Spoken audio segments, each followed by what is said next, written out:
यहाँ धर्म का तात्पर्य धार्मिक मान्यताओं से नहीं है, बल्कि हमारे कर्तव्य से है। जैसे ही हम किसी पर कोई प्रश्न करते हैं, सामने वाला तपाक से बोल उठता है, पहले अपना धर्म निभाओ, उसके बाद किसी पर सवाल उठाना। वो कहना चाहता है कि अपना काम ठीक से करो, फिर दूसरों पर कार्य ना करने का आरोप लगाओ। हम अक्सर एक दूसरे पर उसके धर्म पर खरे उतरने की मांग करते रहते हैं, बिना ये सोचे कि धर्म वास्तव में क्या है, उसकी हमारे जीवन में कितनी भूमिका है। एक व्यक्ति का समाज में क्या धर्म होता है, एक पति या पत्नी का एक दूसरे के प्रति क्या धर्म होता है, या धर्म के कितने स्वरूप हो सकते हैं। वैसे तो धर्म के अनेक पहलू हैं, लेकिन सबसे खास बात धर्म की यह है कि वो सबको जिम्मेदार बनाने की बात करता है। और जो भी इस संसार में है उसका अपना एक धर्म होता है।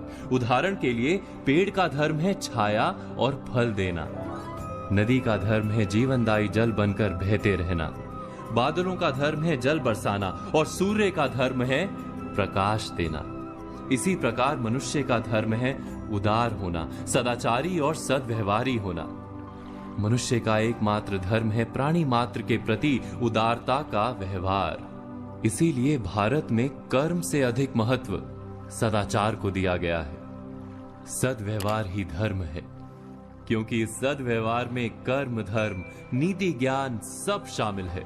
धर्म के अनेक रूप और प्रकार होते हैं, उसमें से एक रूप को एक कहानी के माध्यम से समझाने की कोशिश करते हैं। एक संत थे, नाम था क्षम्य मुनि।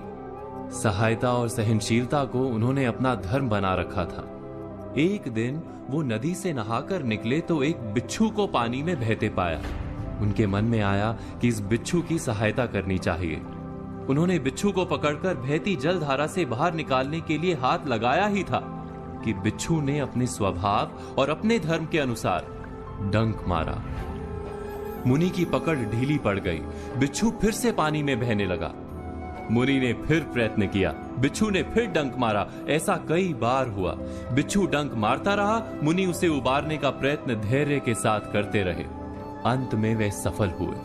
बिच्छू को जीवन दान देकर मुनि आश्रम की ओर जाने लगे। तब तट पर उपस्थित लोगों ने प्रश्न किया कि आपने उस डंक मारने वाले बिच्छू की प्राण रक्षा के लिए इतना कष्ट क्यों सहा? मरने देना था उसे। क्षम्य मुनि बोले, यदि बिच्छू अपने डंक मारने के धर्म का त्याग नहीं कर रहा तो मैं सहायता और सहनशीलता के अपने धर्म को कैसे त्याग दूं?